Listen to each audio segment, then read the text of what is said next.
Dear students, आपको याद होगा कि हम कर रहे थे लॉज ऑफ केमिकल कॉम्बिनेशंस, जिसमें से फर्स्ट था law of conservation of mass और सेकंड था लॉ ऑफ डेफिनेट प्रोपोर्शन या constant composition.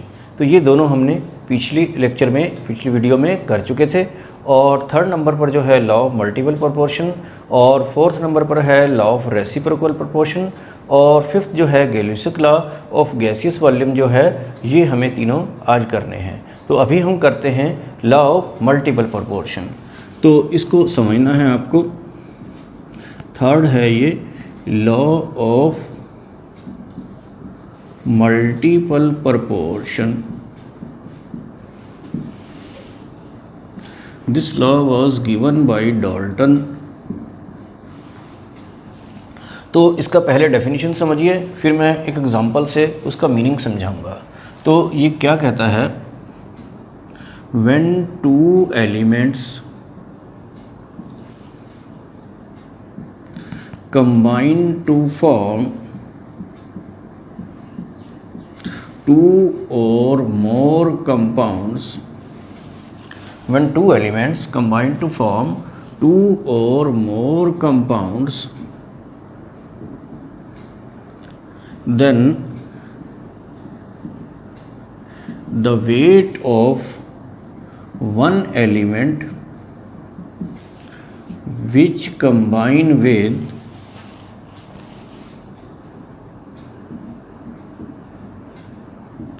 a fixed weight of other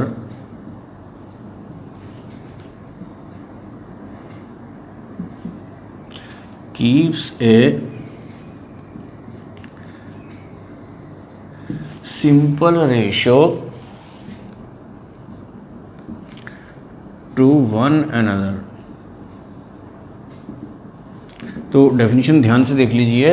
when two elements combine to form two or more compounds, जब दो element मिलके दो या दो से ज़्यादा कंपाउंड बनाते हैं, then the weight of one element, उसमें से एक एलिमेंट का जो वेट होगा, which combine with a fixed weight of other, जो दूसरे के फिक्स्ड वेट से कंबाइन करता है, तो that keeps a simple ratio two one other, तो वो एक दूसरे से सिंपल रेशो रखता है। तो ये वाली बात आपको समझ में आएगी किसी एग्जाम्पल से।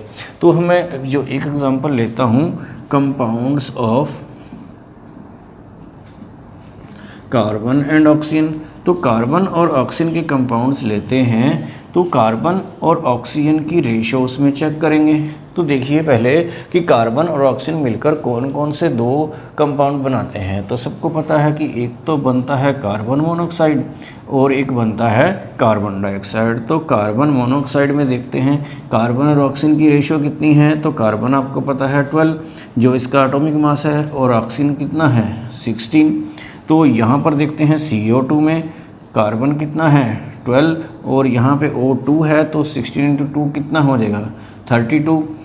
तो यही तो कहा गया था कि जब दो एलिमेंट मिलकर दो या दो से ज़्यादा कंपाउंड बनाते हैं, तो उनमें से वेट ऑफ वन एलिमेंट, ये वाला एलिमेंट ले लेते हैं, which combine with a fixed weight of other, जो दूसरे के फिक्स्ड वेट से कंबाइन करता है। तो यहाँ फिक्स किसका है, कार्बन का क्योंकि दोनों में सेम है, तो इसको हम कह सकते हैं कि ये फिक्स्ड वेट है।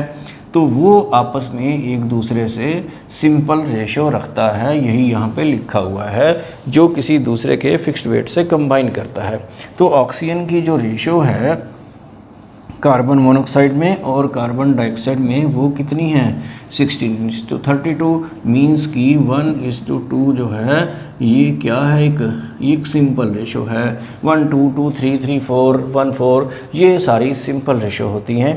तो ये आप समझ गए होंगे। इसकी डेफिनेशन को दोबारा देख लीजिए कि टू एलिमेंट्स जब हैं कंबाइन करते हैं to form two or more compounds, ये दो कंपाउंड बनाए हमने, then the weight of one element, इस एलिमेंट की बात कर रहे हैं, which combine with a fixed weight of other, जो दूसरे के फिक्स्ड वेट से कंबाइन करता है, एक का फिक्स होना चाहिए, तो वो आपस में एक दूसरे के साथ क्या करता है कि सिंपल रेशो रखता है। ये मतलब कि डिवाइड होकर ये बिल्कुल सिंपल बन जाती है। यहाँ पर कुछ बच्चे सोचते हैं कि हमने कार्बन का फिक्स क्यों रखा है, हमने ऑक्सीजन का फिक्स क्यों नहीं रखा। तो इसको दोबारा देख लेते हैं। तो आपको ज़रा और अच्छे से समझ में आ जाएगा। तो ये कार्बन डाइऑक्साइड में इसकी जो रेशो कितनी थी 12:32। इसको अगर मैं सिंपल करके कर दूँ 6:16, इसका भी हाफ कर दिया, इसका भी हाफ कर दिया है, तो ये रेशो छोड़कर हम इसको ऐसे बना लेते हैं। तो यहाँ पर आप देख रहे हैं कि ऑक्सीजन का रेशो, ऑक्सीजन का मास हो गया फिक्स हो गया, तो कार्बन की रेशो क्या है जो ऑक्सीजन के फिक्स्ड वेट से कंबाइन करता है। अब की बार हमने फिक्स जो है ऑक्सीजन ले लिया, तो ये रेशो क्या है, कार्बन की रेशो जो ऑक्सीजन के फिक्स्ड वेट से कंबाइन करती है वो है 12:6, मतलब कि 2:1, जो कि क्या है, एक सिंपल रेशो है। तो इस तरीके से यहाँ पे यही लिखा है कि जब दो एलिमेंट मिलकर दो या दो से ज़्यादा कंपाउंड बनाते हैं तो एक एलिमेंट का वेट जो दूसरे के फिक्स्ड वेट से कंबाइन करता है आपस में क्या रखता है, एक सिंपल रेशो रखता है। तो मैं इसका एक और भी एग्जांपल दे देता हूँ जिसमें दो से भी ज़्यादा, मतलब काफ़ी सारे कंपाउंड होते हैं, तो वो देखते हैं एक और example.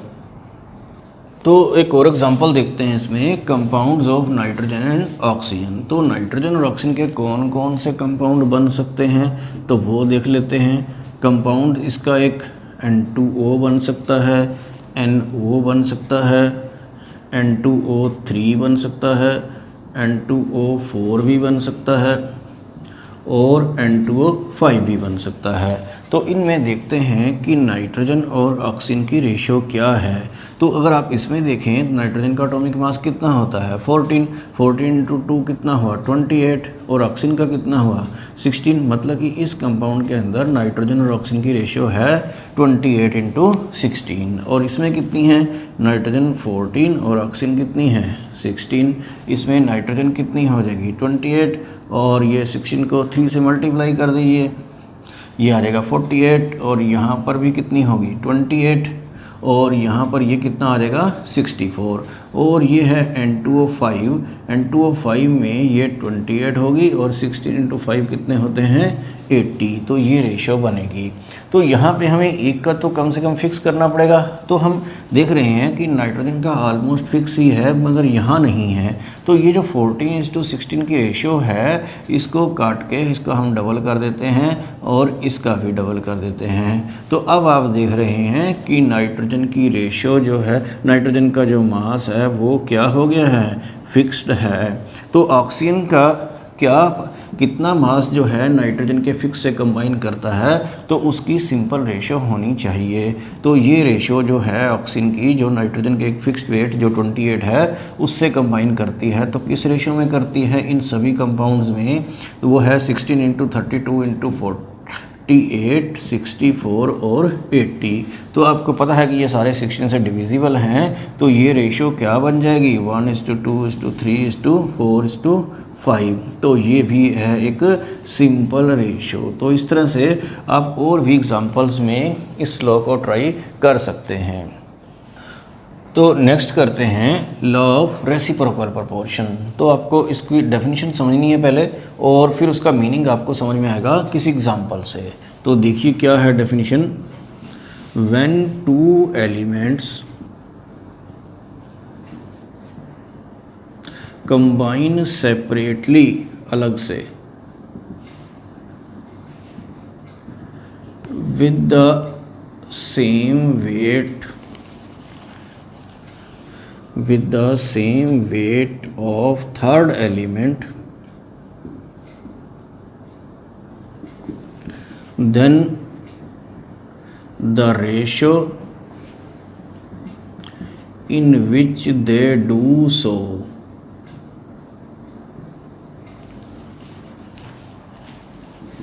is the same or some simple multiple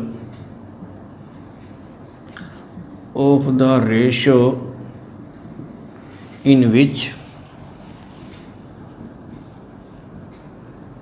they combine directly with each other। तो इसका मतलब आप उसको समझना है कि when two elements combine separately, अलग से, with the same weight of third element, तो इसमें कोई थर्ड एलिमेंट होगा जिसके साथ वो दोनों एलिमेंट कंबाइन करते हैं, तो then the ratio in which they do so, तो देखना है कि वो उस थर्ड के फिक्स्ड वेट से जब कंबाइन करते हैं तो किस रेशो में करते हैं, और वो सेम ही होगी या उसका कोई मल्टीपल हो सकती है उस रेशो के जिस रेशो में वो डायरेक्टली आपस में एक दूसरे से कंबाइन करते हैं। तो अब आपको देखना है कि वो थर्ड एलिमेंट से कैसे कंबाइन करेंगे, किस रेशो में, और आपस में किस रेशो से करेंगे। तो ये आपको समझ में आएगा किसी एग्जांपल से। तो मैं आपको एक एग्जांपल लेता हूँ, तो आप इसको समझिए। ये कार्बन और ऑक्सीजन हैं दो एलिमेंट, ये अलग से किसी तीसरा एलिमेंट, सपोज मैं हाइड्रोजन ले लेता हूँ, तो उसके साथ जब कंबाइन करते हैं तो देखना है कि किस रेशो में करते हैं उस तीसरे के साथ। वो तीसरे का वेट जो है वो फिक्स होना चाहिए, ऐसा इस डेफिनेशन में लिखा है कि सेम वेट होना चाहिए। तो जब कार्बन और हाइड्रोजन के साथ कंबाइन करती है तो आपको पता है क्या बनता है, CH4, और ऑक्सीजन जब हाइड्रोजन के साथ कंबाइन करती है तो क्या बनता है, H2O। अब ये आपस में डायरेक्टली अगर कंबाइन कर दें C और O तो क्या बनाएंगे, CO2। तो डायरेक्टली जो बना रहे हैं उसको बाद में देखेंगे, अभी हमें देखना है कि ये थर्ड एलिमेंट जो है इसके साथ अगर वो सेम वेट इसका ले दोनों केसेस में तो वो रेशो क्या है। तो देख लेते हैं इसको। तो पहले देखिए इन CH4 में देखिए C और H की रेशो क्या है। तो C का होता है 12, H का कितना होता है 4। तो अब देखिए H2O में, इन H2O में H और O की रेशियो क्या है, H मैंने इस साइड लिखा है। तो आपको पता है ऑक्सीजन का 16 होता है और H का यहाँ पे क्या है 2 है।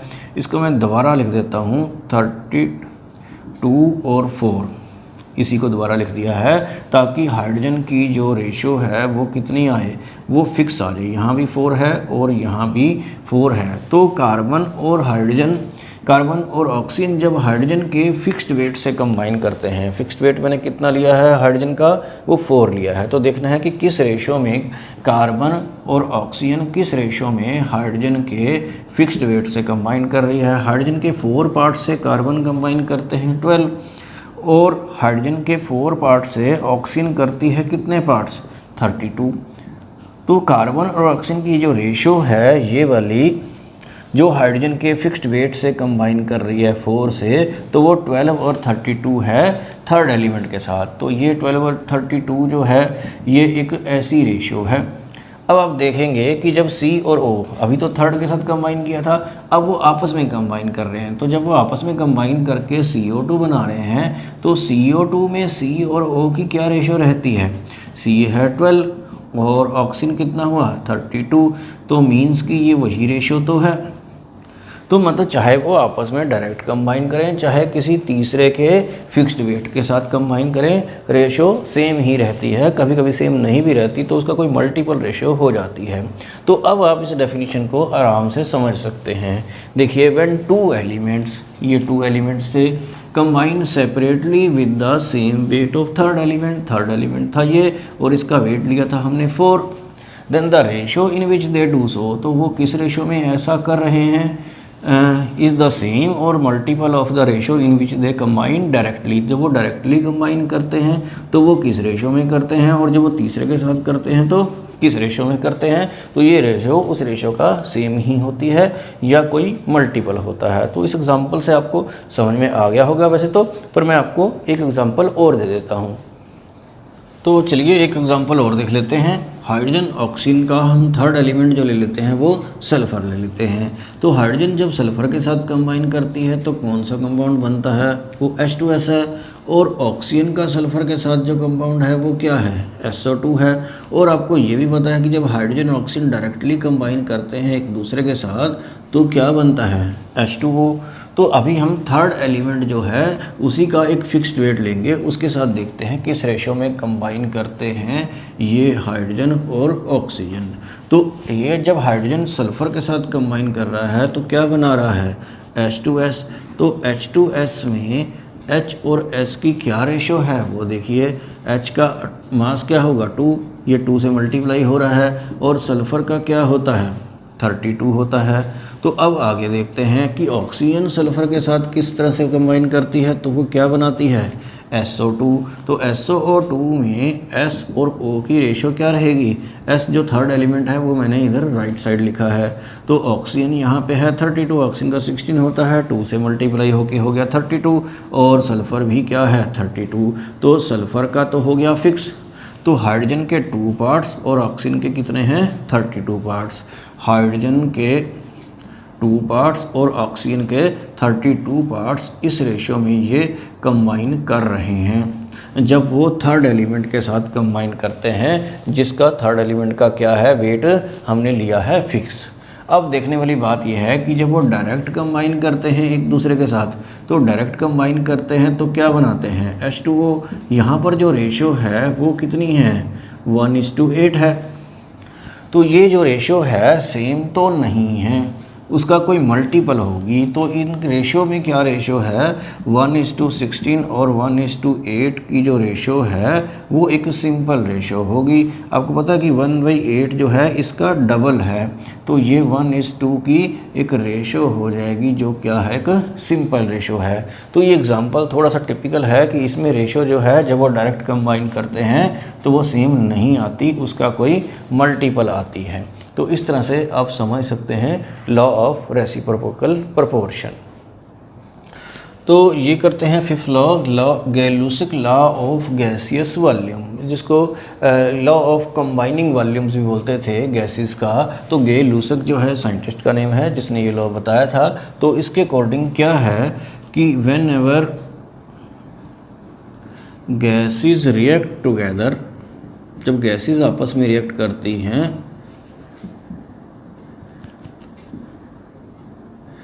they keep simple ratio